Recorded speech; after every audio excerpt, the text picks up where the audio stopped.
Okay, today we're going to be beginning at least a discussion of chapter 5 in Jung's psychological types, which is really the most important chapter of the entire text. And it's kind of the series on psychological types has been me really attempting to approach this chapter. And the reason for its importance is because it's the first time where Jung really talks about in detail the concepts of the self and the soul in relation to the self. And again, Jung thinks of the self as a sort of um, the mandala as the symbol of the self, being also the emerging center of like a new emerging center of personality or a center of consciousness emerging in real time, which he also thinks about as um, God becoming conscious of itself. And the soul is a way to, one's inner relationship with one's soul is sort of a way to mediate the passage of this, of the self. So there's a way that from oneself relating to the soul, that soul ends up serving as a kind of aperture, or yeah, serves a mediating function with the self in coming from the depths of, let's say, the unconscious in Jung. So that's kind of the significance of this text to Jung. It's a sort of first product of his um, intense period of visionary fantasies from 1911 roughly through 1918, which resulted in the Red Book. And the Psychological Types is his first like major publication in 1921 after that point, which is why it's significant. Um, to me, obviously, we have this like this is Jung's way of talking about the split, which is deeply inherent within the Western psyche. Um, and so there's a way that like we're talking here about sort of resolving the split between any different pair of opposites. We could say subject and object, or self and world, masculine and feminine, all these kinds of splits that we see. Um, it's a kind of overemphasis on a differentiating function at the expense of integration and reunification. And so the trick here is that we're we're analyzing something in Jungian terms, but it doesn't ultimately depend on Jung's way of talking about this problem. It's a split which is manifest in the modern Western psyche, and there is an emergent process which is arising. Um, I was going to say through the split, but it's not quite clear.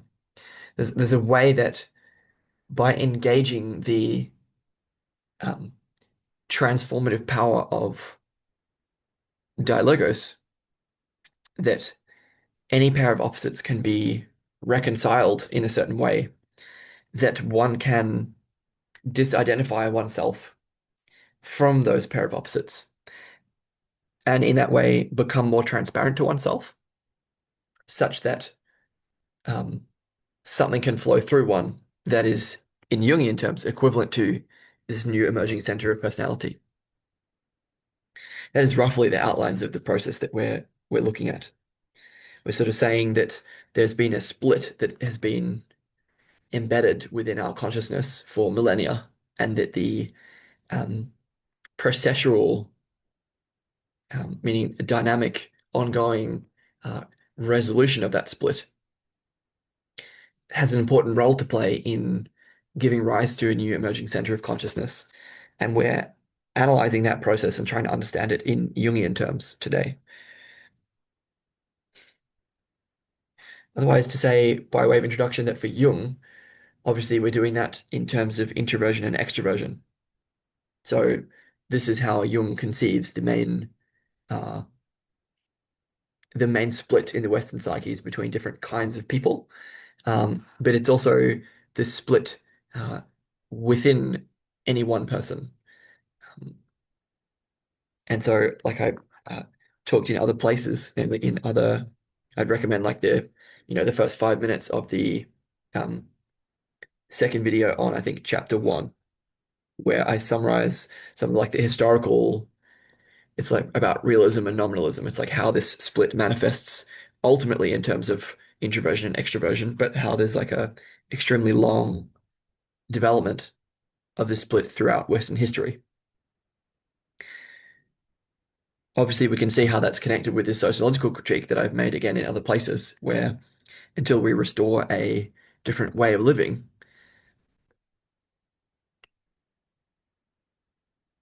then this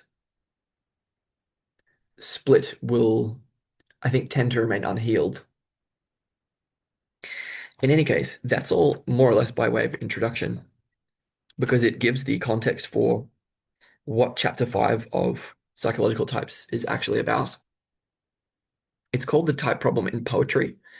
And so when Jung says the type problem, he's actually referring to the problem of the split in Western consciousness, or at least that's what I'm talking about, certainly. Um, and so he's approaching that split in terms of typology, namely in terms of introversion and extroversion.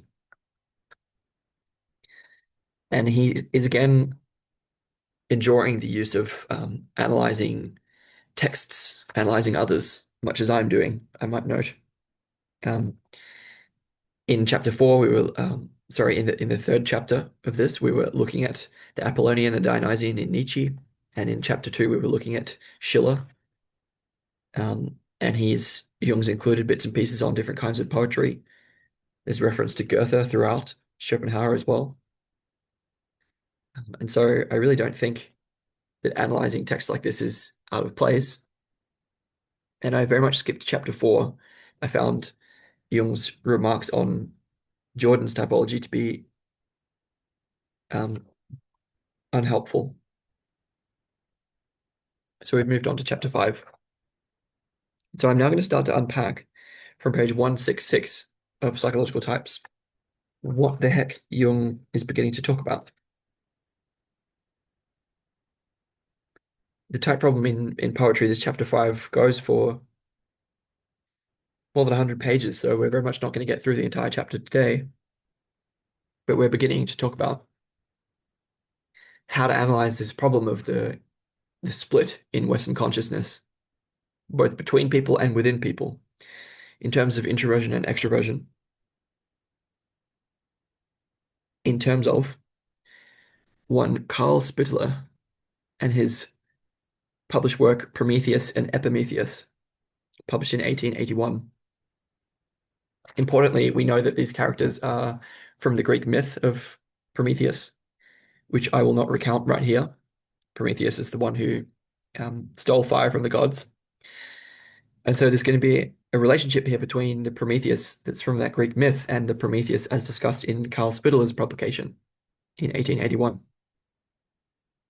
And so for Jung on this page, immediately Prometheus or forethinker is standing for introversion, and Epimetheus, his brother, is more of a man of action, standing for the extrovert, excuse me.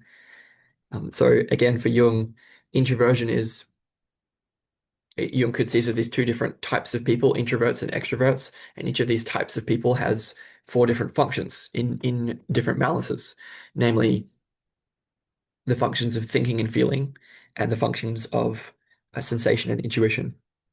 And Jung, generally speaking, regards thinking and intuition as more connected with introversion, and Jung regards feeling and sensation as both more connected with extroversion.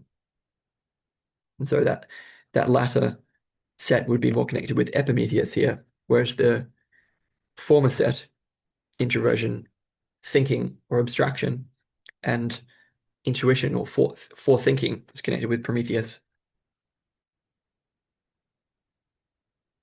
Yeah, and so immediately we can see like we're looking at the type problem in poetry. And so by discussing Carl Spitteler's text, and the problem in terms of his characters, Prometheus and Epimetheus, we look at how this problem manifests within Carl Spitteler himself, which is partly what Jung wants to talk about. And so Jung then goes on to talk about how does this introversion that he speaks of, how does it manifest in this character of Prometheus in Spitteler's book? And he talks about how this character is very oriented to the inner world, being true to his soul, much as Jung himself had this deep relationship as per like his series of visions, right? This whole creative fantasy that came out of the Red Book was a result of his deep orientation to his own soul. He quotes from this character Prometheus, but it does not lie with me to judge of the face of my soul. For lo, she is my lady and mistress, and she is my God in joy and sorrow, and all that I am, I owe to her alone. And so I will share my honor with her, and if needs must, I'm ready to forego it altogether. And so this is the way that Prometheus has surrendered himself to his inner world, to soul. Um, and so it has this quality of deep relation with one's inner world. This is what is meant by introversion in Jungian terms. Um, Earlier, I was talking about the soul as having a mediating quality with the divine, and we can see that here, where for Jung, this soul ends up having a mysterious or metaphysical character because she relates with the rest of the unconscious. So for Jung, the unconscious is sort of like the collective ground of the psyche, the soil out of which our minds spring, and the soul is a kind of feminine, the soul or anima in Jungian terms is an image of that creative matrix. And so she is a representative of that. And so she has this deep relationship with the rest of the unconscious, whereby if one relates with one soul, one can allow one soul to mediate the relationship between the broader unconscious and the divinity within that unconscious and one's persona or ego.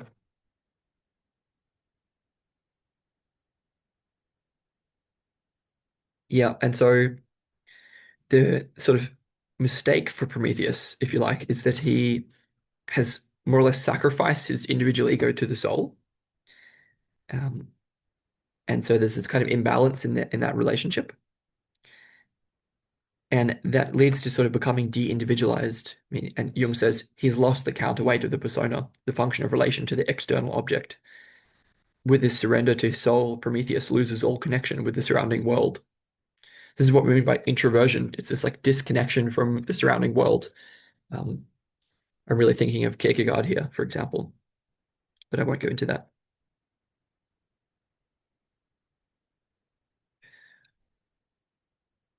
Yeah, and so when this kind of imbalance happens, like Jung regards the psyche as sort of organic or natural in its um, developmental process. And that means that it has a quality of looking after itself.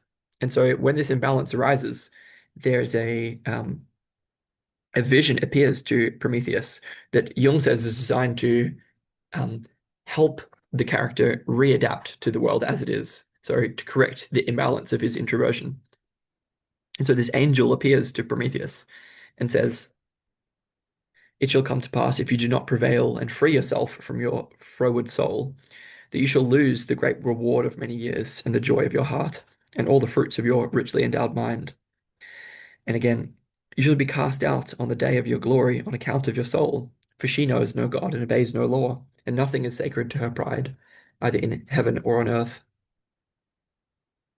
Yeah, and so this is like this, Prometheus is receiving advice from this angel-like character who functions as a kind of guide, who's telling him to correct his attitude to his soul and like restore his adaptation to the outer world and not be so subservient in his relation with his soul. Yeah, and so Jung says because the relations with the outer world have been sort of repressed by this over focus on the relationship with one soul, those relationships with the world end up being projections. So they get projected. And this is kind of why, namely, they get projected upon this vision of the angel that Prometheus experiences, this character. And so Prometheus sees this advice, this wisdom as coming from outside him, when one could equally regard it as coming from within.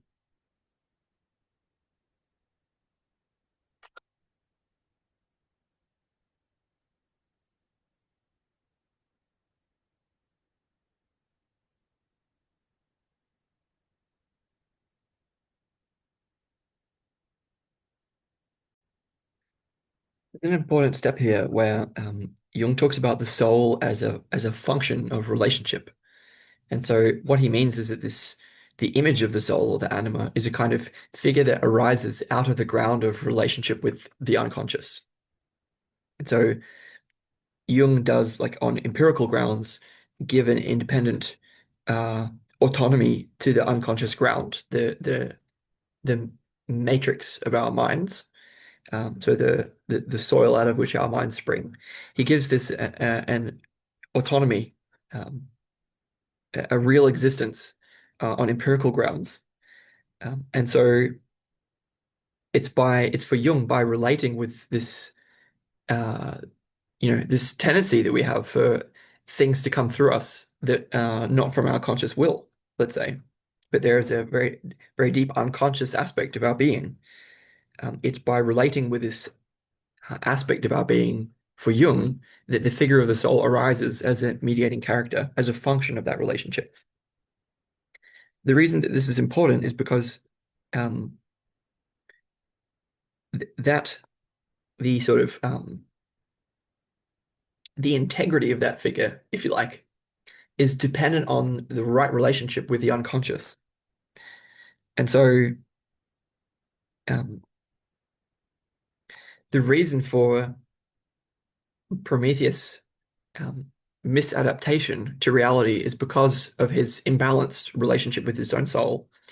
He was not able to, and therefore, like there's a way that Prometheus was putting his soul on a pedestal or de deifying in some sense his soul. He was in a subservient relationship with her, and this um, by extension, that leads to a devaluing of the wisdom of the unconscious. So there's a what I'm going to connect here is that the if one is relating properly with the unconscious, then the soul emerges as a kind of emergent phenomena, the soul arises as an emergent function. But if one then turns and um, relates too actively with that soul, then the wholeness that the unconscious can produce in the soul is voided or not then available. And that's why the angel has to appear to Prometheus, because he needs this other kind of wisdom to correct his misguided introversion.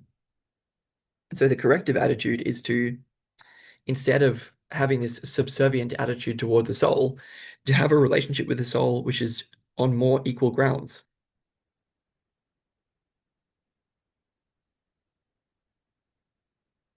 Yeah, as Jung says on page 168, to subordinate one reality to the other would be an altogether unjustifiable presumption. Um, it's sort of speaking to this quality of right relationship that I'm speaking of.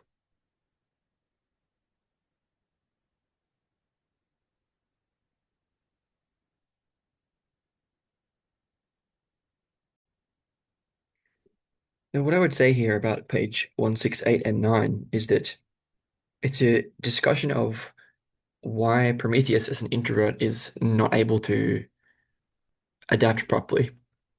And so we have this distinction between the inner world and the outer world. Um, and so Prometheus really sees his soul as a product, like Prometheus gains his soul by relating with his inner world, whereas an extrovert would gain their soul by relating with one's outer world, like the quote unquote real world. And importantly, adaptation comes about when we can recognize that the soul can arise by relationship with both the inner and the outer world. And um, Prometheus feels that if he had to adapt to things as they really are in the outer world, that his soul would have to be sacrificed. Um, it's not, it doesn't appear to him that he can regain his soul in relation with the world as it is. And this is the reason for his introversion and for his um, sort of wayward following of the soul. who um yeah, there's a way that this imbalance leads to a misdirectedness. So when one is too focused on the inner world at the expense of the outer world, then um, the soul that is the product of that relationship um, functions as a kind of wayward goddess. And the alternative would be true as well, that if one were too focused on adaptation to the outer reality, then the product of that relationship, namely one's persona, is sort of not sufficiently vital. It's a way that it's yeah, not sufficiently individual enough. Whereas for Prometheus, there's a way that his soul is sort of too individual. Not It's not enough in the direction of collective adaptation. It's more towards this like um, individual going wherever he wills. So she's leading him astray. Um, and she has a demonic quality because she is connected with the quite suprapersonal collective unconscious, which quite gleams through her. Move on to move on to page 170. So Jung is talking about this quality of right attitude or right approach, the disposition with which one may approach the relationship between subject and object. Importantly, Jung doesn't have the concept of the transjective, and so he really um, sees um, these figures and indeed oneself. He sees oneself as the product of right relationship between subject and object, and that's what we're talking about here. So we're saying that this the extreme introvert has a quality of subservience toward his inner world and to the anima or soul who represents that inner world that leads to um, maladaptation. By contrast, the extreme extrovert has a kind of subservient quality to the objects of the outer world rather than the objects of the inner world. And this leads to an equivalent maladaptation. And so Jung says, by contrast, for the man who always stands in the middle, the soul has a human and not a dubious demonic character. Neither does his neighbor appear to him in the least problematical. Only complete surrender to one world or the other evokes their ambivalence. And so there's a way that by standing firmly in the ground of one's humanity, um, Jung is able to uncover this position from which right relationship with either inner objects or outer objects can be afforded, can be established. And so he's here speaking against this quality of surrendering. If one were to surrender completely to the authority of the soul, then this results in an extreme introversion and the ambivalence, yeah, the wayward quality of that soul. By contrast, if one were to surrender completely to the objects of the outer world, then the persona which would result, one's self-identity as persona, which would result from this extreme outward orientation, would be insufficiently vital. It would not have enough space for one's individuality, or namely one's soulful qualities. And so it's this quality of standing in the middle. It's um,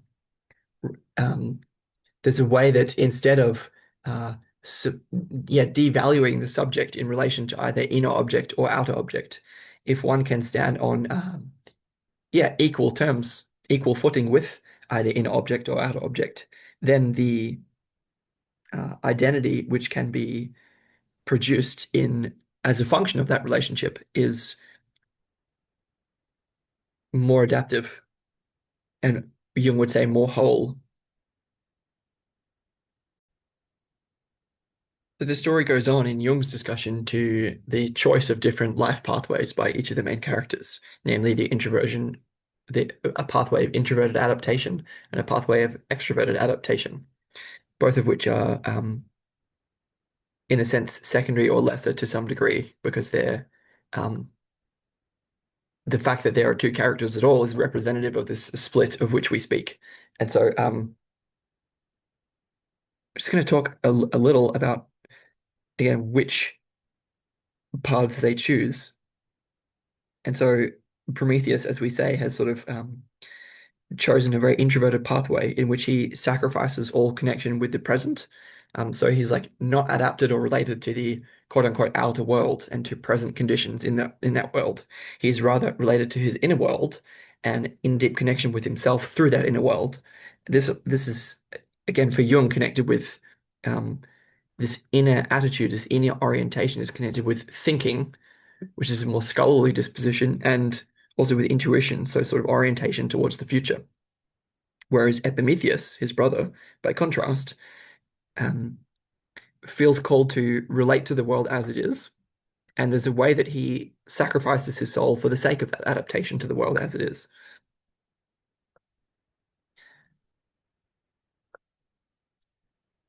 Yeah, and so Epimetheus follows his extraversion, and that orients him to the external world.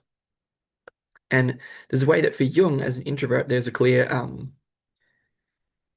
valuing of these characters where Prometheus is clearly regarded as superior in some way, and Epimetheus as in some way lesser. And so Jung, which is, I think, I mean, a bit of prejudice creeping in the sense that either could be a perfectly adequate adaptive pathway. And so Jung says that as Epimetheus is kind of gets caught up in his desires and expectations, in the desires and expectations of the world, um,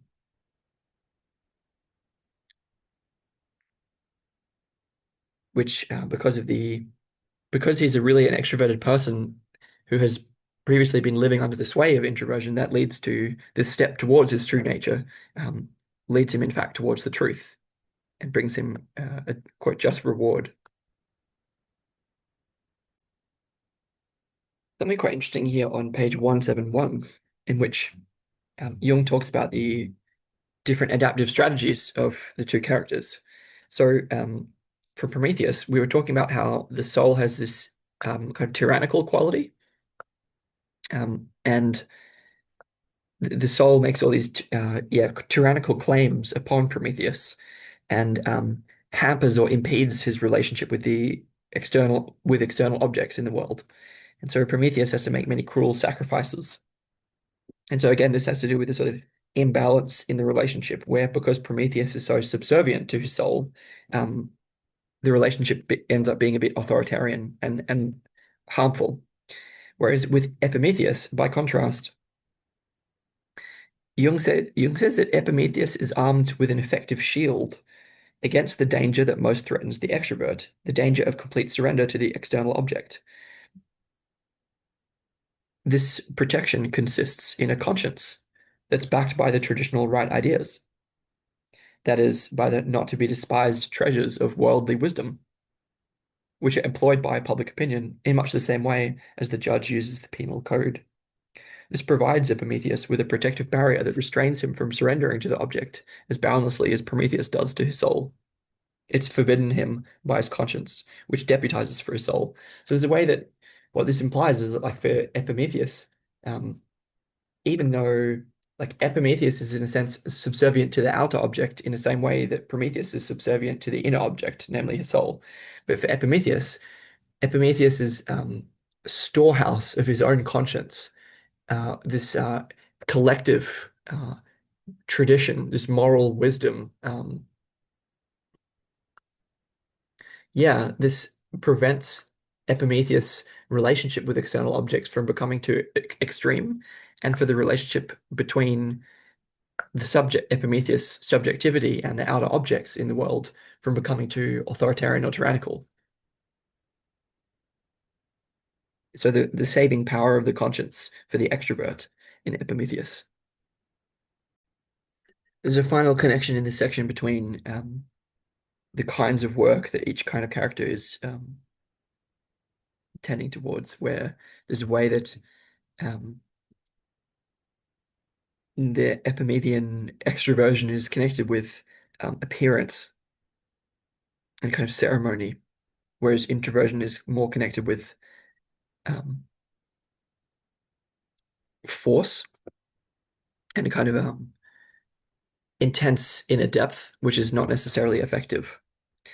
And I've mostly skipped over that discussion just to say at the end, Jung's quote that if we fuse Prometheus and Epimetheus into one personality, we should have a man outwardly Epimethean and inwardly Promethean, an individual constantly torn by both tendencies, each seeking to get the ego finally on its side, which I would say is very much my experience of, you know, um, there are parts of oneself which are only satisfied by this kind of extremely nerdy, introverted striving. And there are parts of oneself that can only be satisfied by um, engaging publicly in, yeah, more outward facing appearance. And this is very much an inner struggle that one has to live with and find the right balance for. We're going to move on into section 2, which starts from page 173 and is called A Comparison of Spittlers with Goethe's Prometheus. Right, so this gets a little tricky because both Spitteler and Goethe wrote works in which the character of Prometheus was included. However, the character appears differently within the works of each author, and Jung is intending that the comparison between them can be revealing and interesting. Jung clarifies that Goethe, he thinks, has a more extroverted quality, whereas Spitteler has a more introverted quality. He also clarifies that Prometheus doesn't always necessarily have to appear as the introverted type. A different version of Prometheus can be found in Plato's Protagoras, for example. Um, so I'm going to go into this in some depth because this discussion of the different versions of Prometheus in Spitteler and Goethe bridges directly into the significance of the uniting symbol in the third section. And so this clarification of the different relationships in Goethe and Spitteler is going to become important. So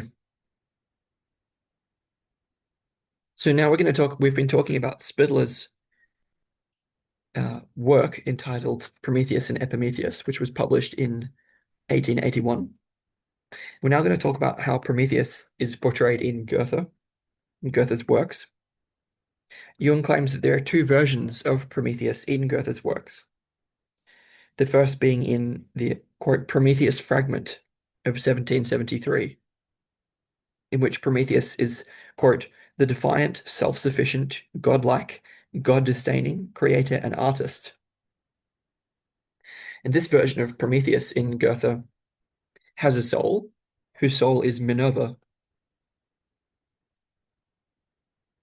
Minerva being Athena. Minerva is the Roman version of the Greek Athena, daughter of Zeus. Jung says the relation of Prometheus to Minerva is very like the relation of Spittler's Prometheus to his soul. So again, to clarify, there are two versions of Prometheus in Goethe's works. We're talking about the first of those versions of Prometheus, which is found in the, quote, Prometheus fragment of 1773. This version of Prometheus has a defiant, self-sufficient, godlike, God-disdaining character as a creator and artist, and also has a soul, whose soul is Minerva. And Jung thinks that this relationship between Goethe's first Prometheus and his soul Minerva is similar to the relationship between Prometheus, Spittler's Prometheus, and the soul of Spittler's Prometheus.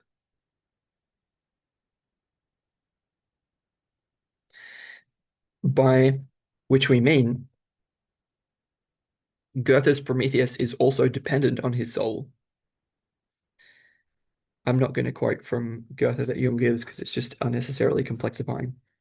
But it's quite a striking relationship where, as we said, this very introverted quality of the soul in Spitteler is also reflected in Goethe. Goethe's version, this version of Prometheus, also has a dependency on his soul that Jung sees.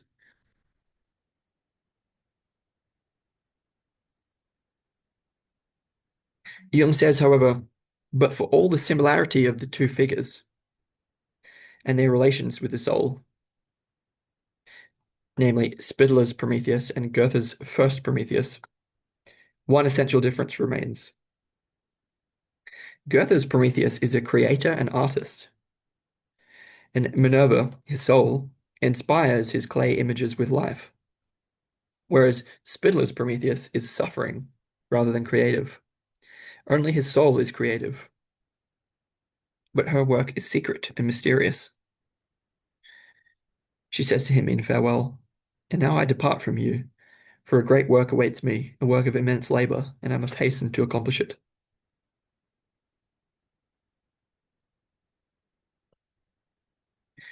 Yeah, so it has to do with the difference has to do with the relationship between creativity and suffering. So it's like the archetype of the suffering artist, the struggling artist. And in Spitler, the Prometheus seems to be a more suffering figure, and in Goethe, Prometheus seems to be a creative and artistic, has a creative and artistic quality where his soul is inspiring him. Whereas in Spitler, the soul seems to be kind of punishing him and completing the work herself in some way.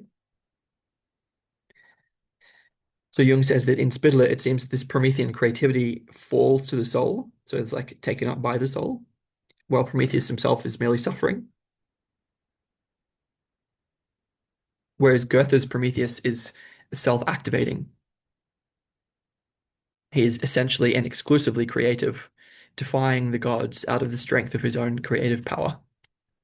And so I think what we're going to be getting at here is that there's a difference between the inner worlds.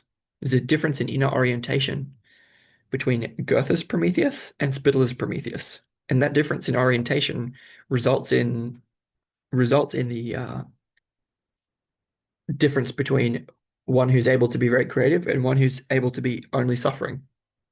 So it's quite important.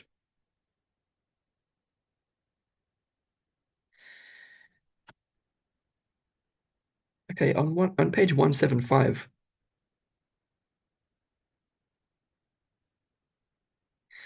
we're talking about Goethe's Prometheus,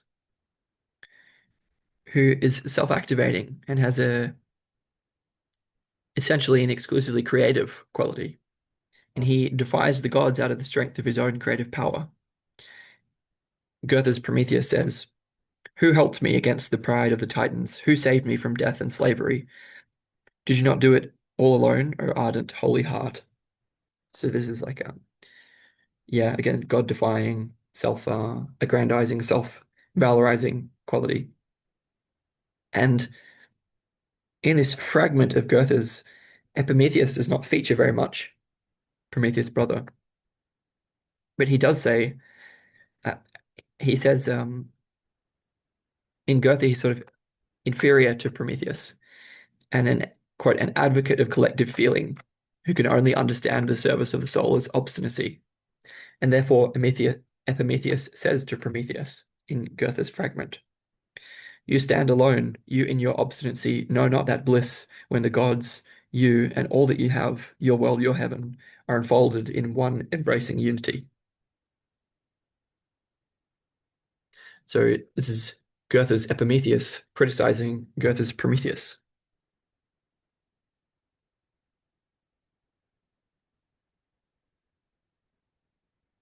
Yeah, and so this then Jung clarifies further this distinction between the Prometheus in Goethe and Spitteler, where in Goethe, Prometheus creates and works outwards into the world. He's very creative. His soul has animated. Um, wait, so I should clarify here, quote Jung directly. Goethe's Prometheus creates and works outwards into the world. He peoples space with the figures he has fashioned, and his soul has animated. He fills the earth with the offspring of his creativeness. He is at once the master and teacher of man. So there's something key here. So in Goethe, Prometheus has this,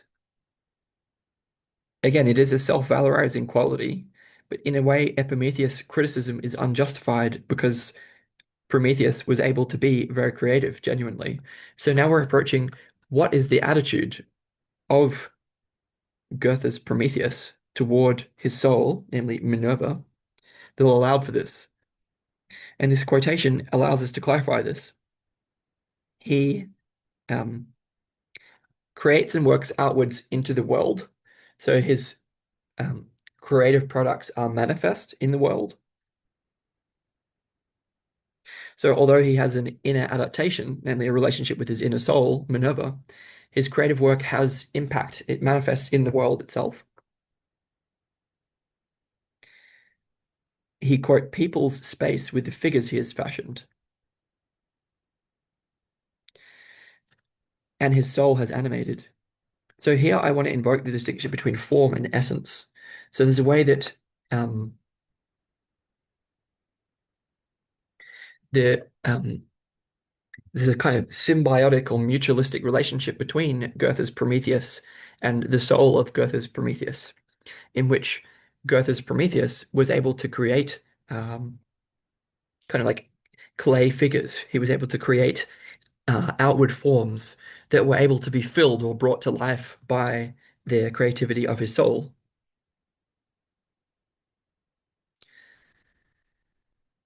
That allowed him to, quote, fill the earth with the offspring of his creativeness.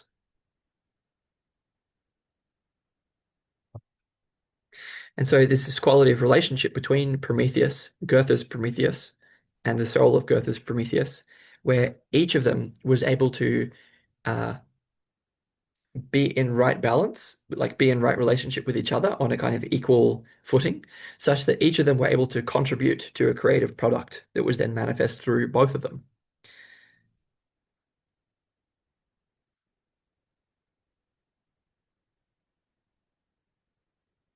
Yes, and by contrast, um, in the Prometheus of Spitteler, quote, everything goes inwards and vanishes in the darkness of the soul's depths, just as he himself disappears from the world of men,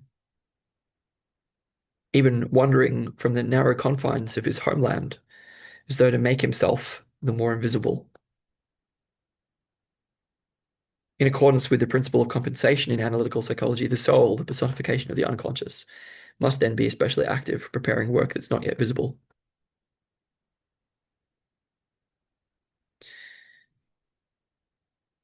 Yeah, so this is, again, we're distinguishing, we had this very creative relationship between uh, Goethe's Prometheus and the soul of Goethe's Prometheus, Minerva. Whereas in Spitler's version of Prometheus, Prometheus is very inward and has a subservient relationship with his own soul, who departs from him. And so this still leaves Spitler's Prometheus in an introverted condition away from his homeland, alone and isolated. And Jung is claiming that the soul who's departed, like not in creative relationship with Spitler's Prometheus, is preparing a later work as a personification of the unconscious. She's actually especially active, but preparing a work which is not yet visible. And then Jung wants to describe um, what what is going on there. So he says, besides the passage already quoted, there is in Spitler a full description of this expected compensatory process. We find it in the Pandora interlude. So now we're talking about again, the difference in the relationship between Prometheus and the soul Minerva in Goethe, and Prometheus and his soul in Spitler, where in Goethe, the relationship was one that was on equal terms, and both were able to create equally and produce equally creative products that were then manifest in a living way in the world itself. Whereas in Spitler, this was not yet possible for Prometheus. And we're going to talk about that in terms of, quote, the Pandora interlude in Spitler.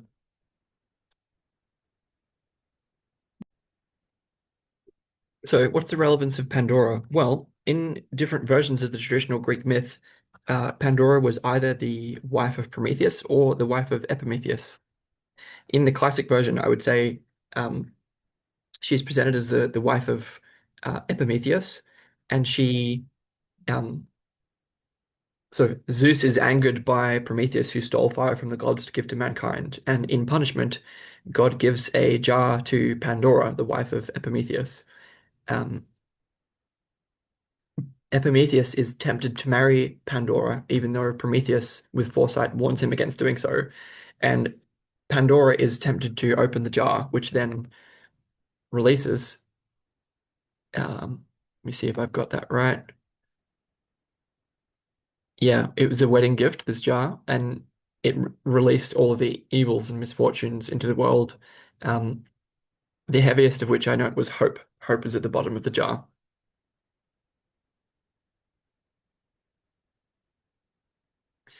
Okay, and so that's the relevance of Pandora in the classic myth. In different versions of the myth, um, Prometheus is related to Pandora rather than Epimetheus.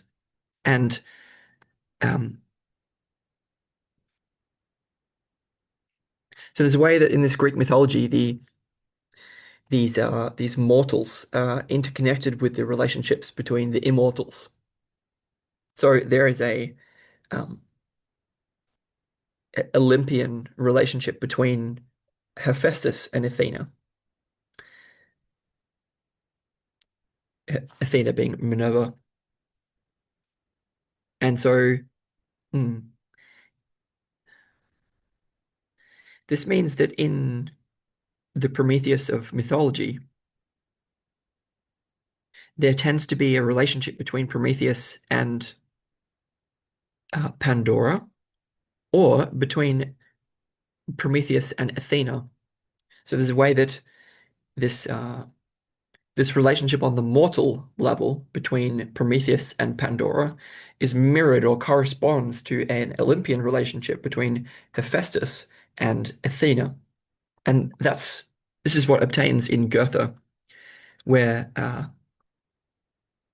in Goethe, Prometheus' sole relation is with Pandora, or excuse me, Athena. Athena being Minerva. We already talked about how, uh, yes, in Goethe, Prometheus' relation to his soul figure is a relationship with Minerva. So there's this, again, this correspondence between the mortal and Olympian or godly levels. So again, to say again, uh, this relationship between Prometheus and Pandora is mirrored by this relationship between Hephaestus and Athena, and these relationships are going together or contaminated in some way. And this means that Prometheus in Goethe, Prometheus' relationship with his soul image, his anima, who has a divine aspect, is um, is with the figure of Minerva or Athena. Whereas this is different in Spitteler. And so in Spitteler, this correspondence between the mortal and godly levels does not hold. It's removed from the divine sphere. And so Prometheus is granted a soul of his own, an independent soul. However, this essentially means that this is a consequence of wrong relationship with the unconscious in Jungian terms, wrong relationship with his soul, as we've already talked about. And so Jung says of Spitteler's Prometheus, but his divinity and his original relation with Pandora in the myth are preserved in a cosmic counterplot, enacted independently in the celestial sphere. The happenings in the other world, the godly Olympian world, are what takes place on the further side of consciousness, that is, in the unconscious. The Pandora interlude, therefore, is an account of what goes on in the unconscious during the sufferings of Prometheus. Yeah, so we can see here that um, in Goethe, the right relationship between Prometheus and his soul allowed for this correspondence or blending that was functional and effective, meaning adaptive, of the mortal and godly or Olympian levels of this, again, this relationship between Prometheus and Pandora and Hephaestus and Athena or Minerva, where Prometheus could relate effectively with his soul as Minerva or Athena. Whereas in Spitteler, because of this subservient relationship between Prometheus and his soul, the unconscious or godly Olympian level of this relationship is not present. It sinks back into the unconscious, and Spitteler's Prometheus, the soul does work on her own. And we're talking about this. This leads to the suffering of that Prometheus in Spitteler.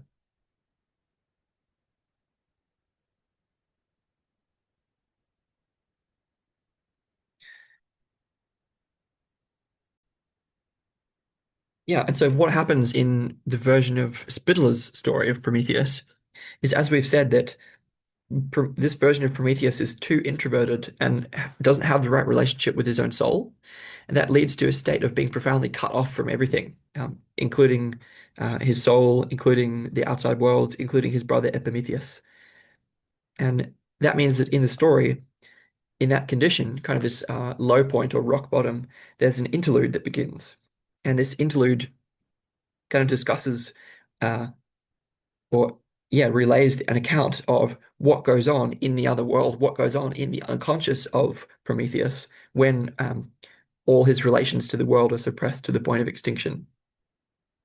Yes, so it's at exactly those moments, Jung says, that the contents of the unconscious have the best opportunity to assert their independence and vitality, so much that they may even overwhelm consciousness.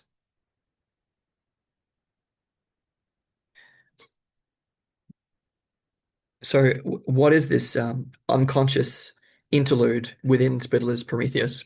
What happens there? Well, that's what we're going to talk about now. And so, we're going to quote from this interlude in Spitler's work. It says, "And on the dark morning of that very day, in a still and solitary meadow above all the worlds, wandered God, the creator of all life, pursuing the accursed round in obedience to the strange nature of his mysterious and grievous sickness.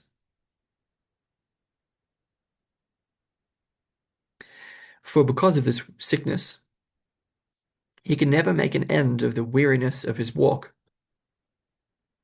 might never find rest on the path of his feet, but ever with measured tread, day after day, year after year, must make the round of the still meadow, with plodding steps, bowed head, furrowed brow, and distorted countenance, his beclouded gaze always his beclouded gaze turned always towards the midpoint of the circle. And when today, as on all other days, he made the inevitable round, and his head sank deeper for sorrow, and his steps dragged the more for weariness, and the wellspring of his life seemed spent by the sore vigils of the night, there came to him, through night and early dawn, Pandora, his youngest daughter, who with uncertain step demurely approached the hallowed spot, and stood there humbly at his side, greeting him with modest glance, and questioning him with lips that held a reverential silence.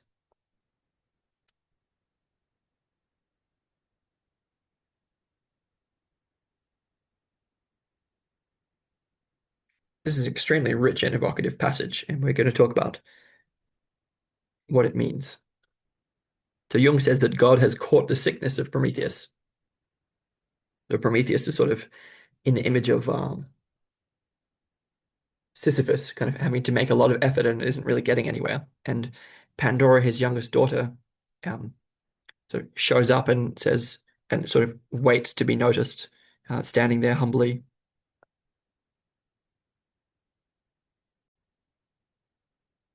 I mentioned in passing that in connection with the I Ching, the Book of Changes, there are, I won't go into this too much, but just to say that one of the eight primary trigrams is represented by the youngest daughter, namely Tui or Tui. I don't know how to pronounce that um, in Chinese, unfortunately. And that is the quality of joy or joyfulness represented by the lake. And so there's a way that this is connected here because there's a way that God in his still and solitary work pursuing the accursed round in obedience to the strange nature of his mysterious and grievous sickness, is very world weary and heavy and um, yeah, plodding steps, bowed head, furrowed brow. I wonder if that reminds you of anyone. Um, his beclouded gaze turned always towards the midpoint of the circle. There's a way that joy has a saving power here, joyfulness.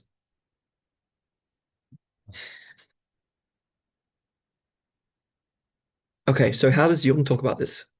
So we're talking about this interlude into the unconscious of Spitteler's Prometheus that is a result of the wrong relationship between Prometheus and his soul.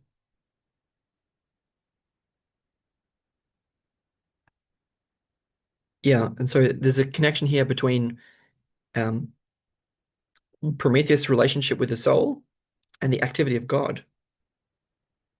And so it's kind of this um, imagine that the part of Prometheus which is divine or godly in nature. Well, um, Prometheus has put all his passion, all his innermost depths, entirely toward the service of the soul. So it's a kind of quality of improper devotion or dedication. And in a similar way, God is pursuing his course round and round the pivot of the world and exhausting himself, exactly like Prometheus.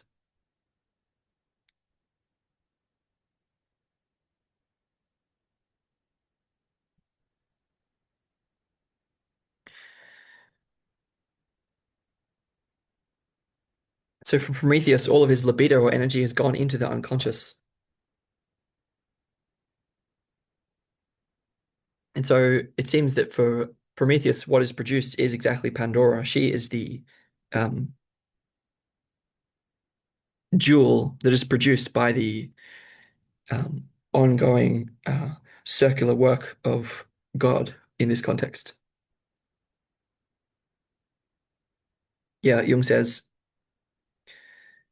the libido is energy, and energy cannot disappear without a trace, but must always produce an equivalent. This equivalent is Pandora, and the gift she brings to her father, a precious jewel which she wants to give to mankind to ease their sufferings.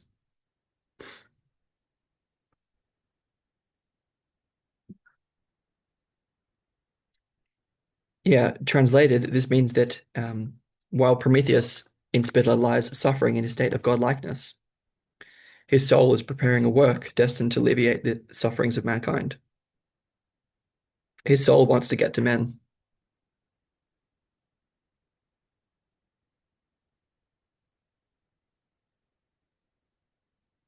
Yeah, Jung clarifies here that the work that is intended by the soul is not actually equivalent to the work of Pandora. So the jewel that's presented by Pandora, she brings a certain gift. The jewel that's presented by Pandora is a unconscious mirror image, and it symbolizes the real work of the soul of Prometheus.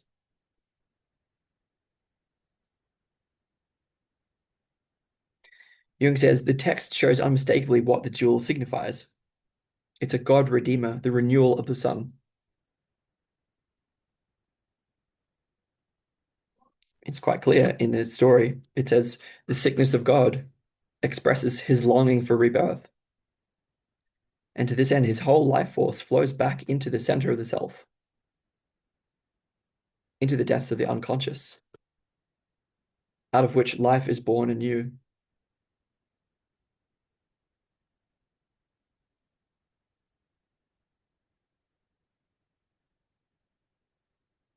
Just thinking about this in connection with the changing form of God. So it's like for Jung, this is obviously connected with our cultural crisis, right? And so these characters have and their adventures, their exploits have a relevancy to Jung. So for Jung, this is like this after the image of the creator God from Christianity sort of past its zenith, meaning after the death of God, it's kind of there's a quality of being exhausted and it's not really working anymore. It doesn't really have the symbolic power that it once did. It's also like harder and harder for people to believe in it in a certain way. And this implies like a rebirthing process that is exactly what is underway in the emergence of the self.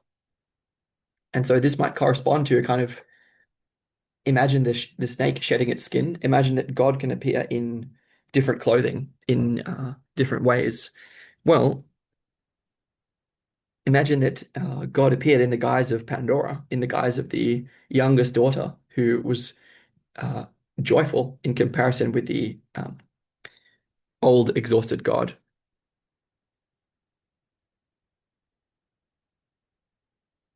This, if if one's divine aspect of Pandora, the youngest daughter, were able to bring oneself to bear in the world, then this may symbolize the change in the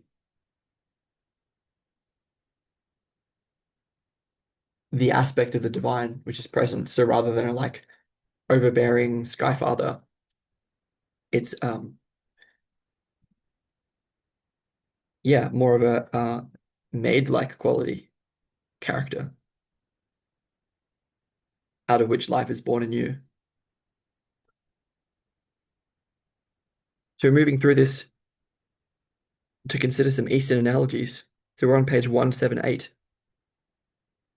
considering the differences in the relationship between Prometheus and soul in Goethe and Spitteler. We've talked here about the problem that came from Spitteler's Prometheus having a too subservient relationship with the soul, which resulted in extreme introversion being cut off from not only his soul, but also everything in the world. And that led to this uh, interlude within the story of Spitteler's Prometheus that examined what was going on in the unconscious of Prometheus, the character of Prometheus, that is according to Jung. We talked about how the God character within, or the aspect of Prometheus, which is God, within his own unconscious, let's say, had caught the sickness of Prometheus and of our modern condition as well, and how this resulted in a lot of exhausting work and heavy, clouded continents that resulted in the emergence of Pandora, the youngest daughter, who's connected with joy to me.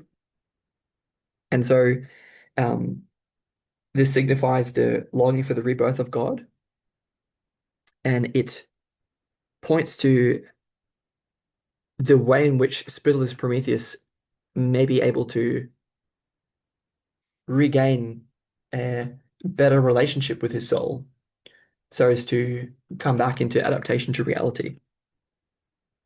That's presumably what we're going to talk about. And so the idea is that the suffering of Prometheus, Spittlers Prometheus, has a redemptive quality. So this in subjecting Prometheus to this suffering, the soul of Prometheus is preparing a work designed to alleviate the sufferings of mankind. Namely, that work that is designed to alleviate the sufferings of mankind is presented by the character of Pandora in the form of a jewel that Jung says is an unconscious mirror image that symbolizes the real work of the soul of Prometheus. Apparently, this jewel signifies, quote, it is a God Redeemer, a renewal of the sun. So the jewel which is presented by Pandora to God in this unconscious episode of Spitteler's Prometheus symbolizes a rebirth of God.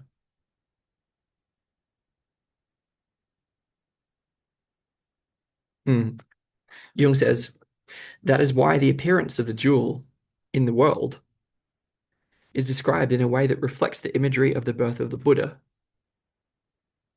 in the Lalita Vistara. And so what Jung is talking about here is the collective significance of the work prepared by the soul within the unconscious of Prometheus.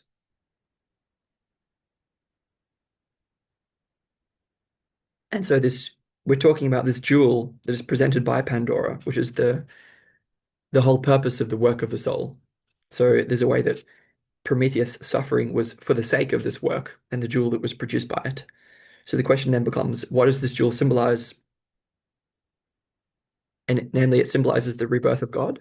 And Jung is claiming that this is why the appearance of that jewel is reflective of the imagery of the birth of the Buddha.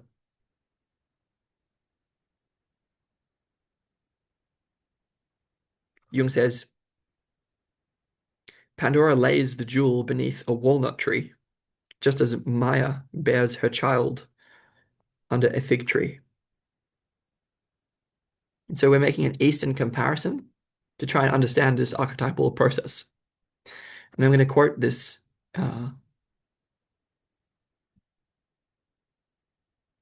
what follows from what Jung just offered about this walnut tree. Maya bearing her child under a fig tree is equivalent to Pandora laying her jewel underneath a walnut tree, symbolizing the rebirth of God. Quote, this is page 178. In the midnight shade beneath the tree, it glows and sparkles and flames evermore.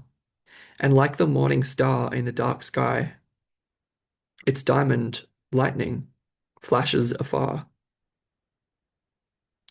And the bees also, and the butterflies, which danced over the flowery mead, hurried up and played and rocked around the wonder child. And the larks dropped down sheer from the upper air, all eager to pay homage to the new and lovelier sun countenance. And as they drew near and beheld the dazzling radiance, their hearts swooned. And enthroned over all, fatherly and benign, the chosen tree with his giant crown and heavy mantle of green held his kingly hands protectingly over the faces of his children. And his many branches bent lovingly down and bowed themselves towards the earth, as though they wished to screen and ward off alien glances. Jealous that they alone might enjoy the unearned grace of the gift. While all the myriads of gently moving leaves fluttered and trembled with rapture, murmuring in joyous exultation, a soft, clear voice chorus in rustling accord. Who could know what lies hidden beneath this lowly roof, or guess the treasure reposing in our midst?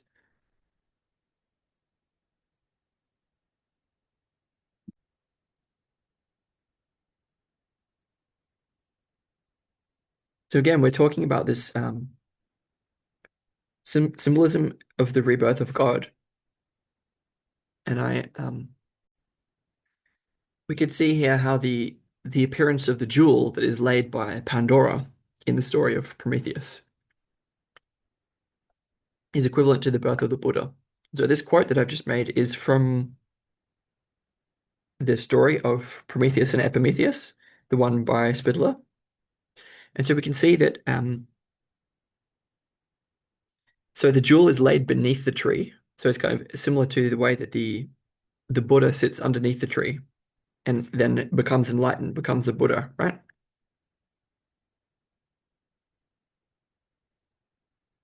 And so that there's a way that the Buddha as Buddha, like by becoming Buddha, is sort of lit up by an inner glow, this symbolism of light, enlightenment. There's a realization that sort of flashes into the world. There's a coming into being of consciousness of some kind. Well, this is exactly the quality that the jewel has. Beneath the tree, it glows and sparkles and flames evermore. And like the morning star in the dark sky, its diamond lightning flashes afar.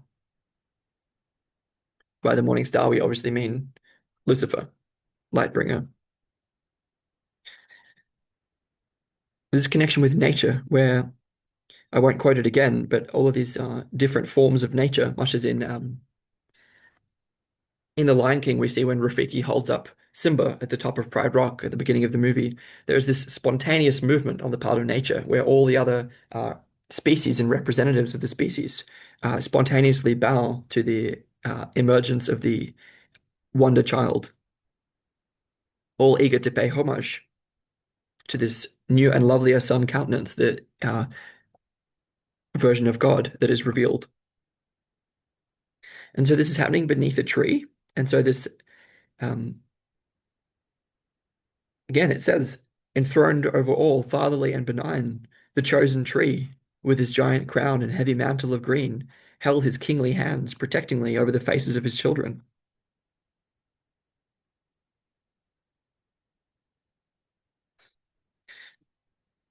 So there's this quality of the great father, like the benign aspect of God being present in the tree. And so the jewel is kind of in the position of the child. So the relationship between the tree and the Buddha sitting beneath the tree is the kind of like the relationship between father and child.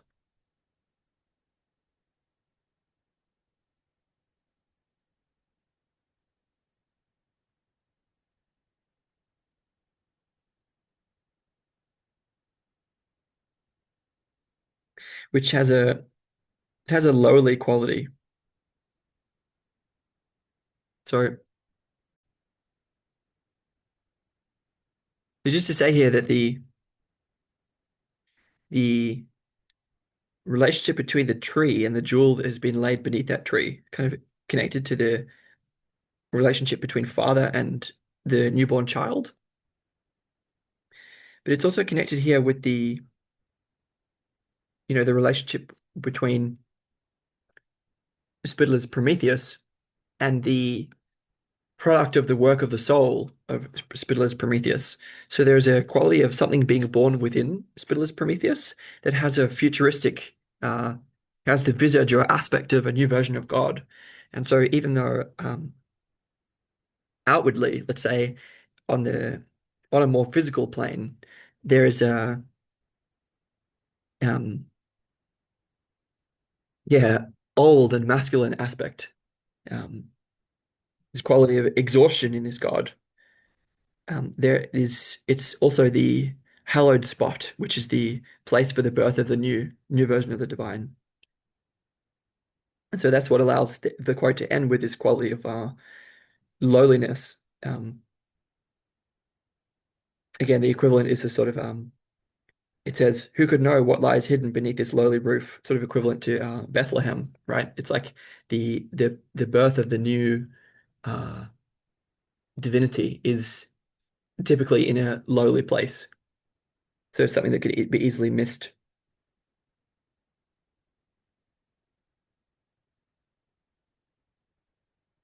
It goes on, the equivalent to Maya. It says, "So Maya, when her hour was come, bore her child beneath the pluxa tree, which bowed its crown shelteringly to earth. From the incarnate Bodhisattva, an immeasurable radiance spread through the world. Gods and all nature took part in the birth. Gods and all nature took part in the birth. At his feet there grew up an immense lotus, and standing in the lotus he scanned the world.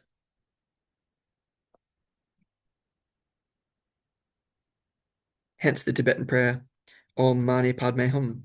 Om, behold the jewel in the lotus. And the moment of rebirth found the Bodhisattva beneath the chosen Bodhi tree, where he became the Buddha, the enlightened one. This rebirth or renewal was attended by the same light phenomena, the same prodigies of nature and apparitions of gods as the birth.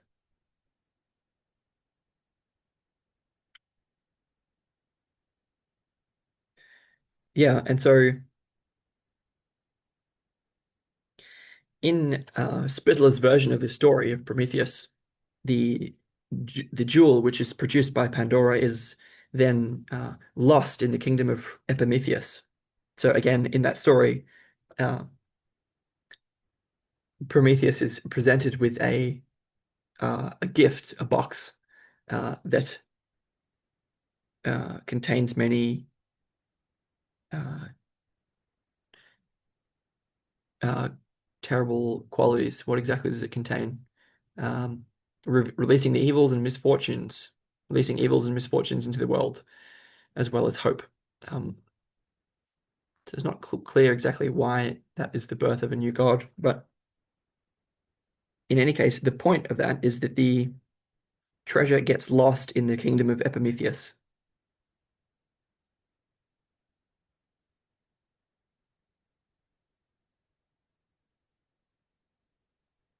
And um, so to Jung, what this implies is that Pandora's jewel symbolizes a renewal of God, a new God, but this takes place in a divine sphere, as in the unconscious. It doesn't yet take place in the outer world, where the jewel is lost in the kingdom of Epimetheus. So the quote, the intimations of the process that filter through into consciousness are not yet understood by the Epimethean principle, which governs the relation to the world.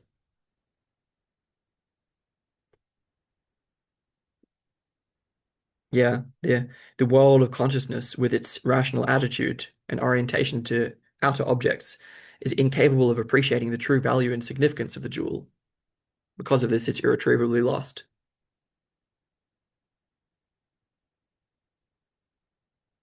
So this renewed God, it signifies a regenerated attitude, a renewed possibility of life, a recovery of vitality, because psychologically speaking, God always denotes the highest value, the maximum sum of libido, the fullest intensity of life, the optimum of psychological vitality.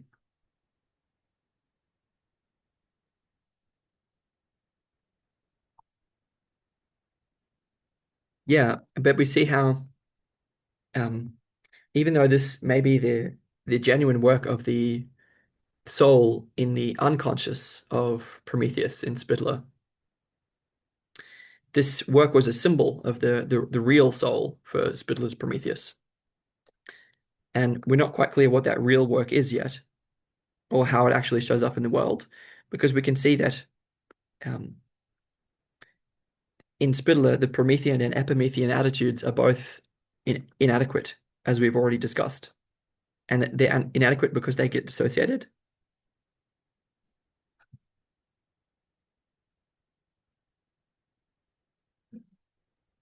So the Epimethean attitude in Spitteler is not sufficiently oriented to the inner world. It's too extroverted. And the Promethean attitude is not sufficiently oriented to the outer world. It's too introverted. So there's yeah, a strong dichotomy between the two characters and their maladaptive attitudes.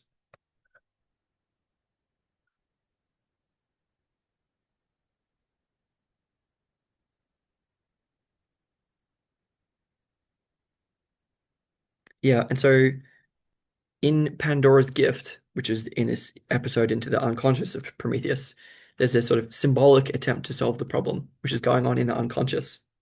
And it's the problem of uniting the differentiated with the undifferentiated function.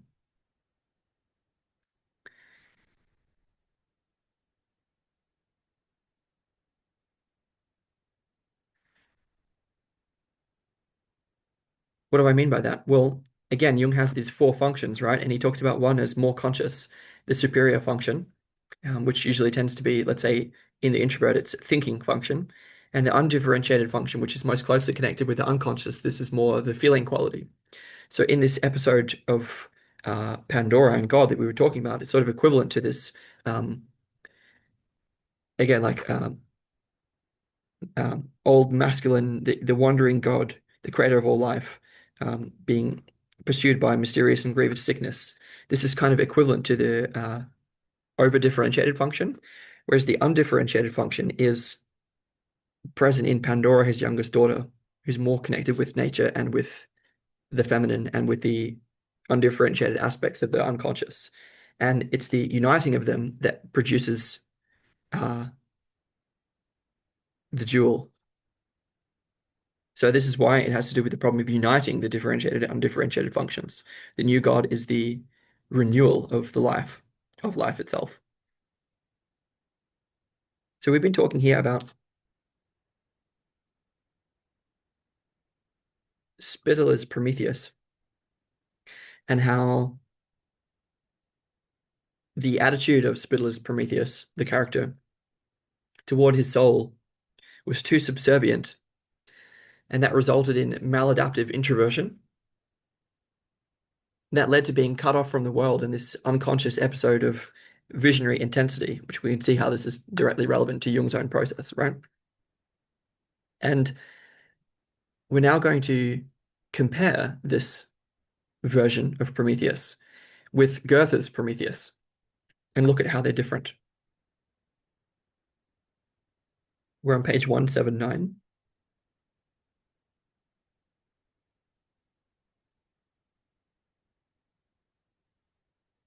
Yeah, so we've seen already how there are unmistakable differences between the creativity of Prometheus in Goethe and the suffering of Prometheus in Spitteler.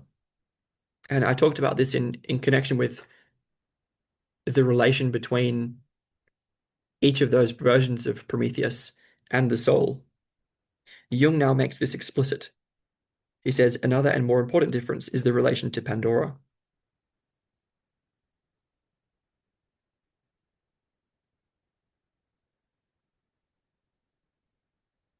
So I'm going to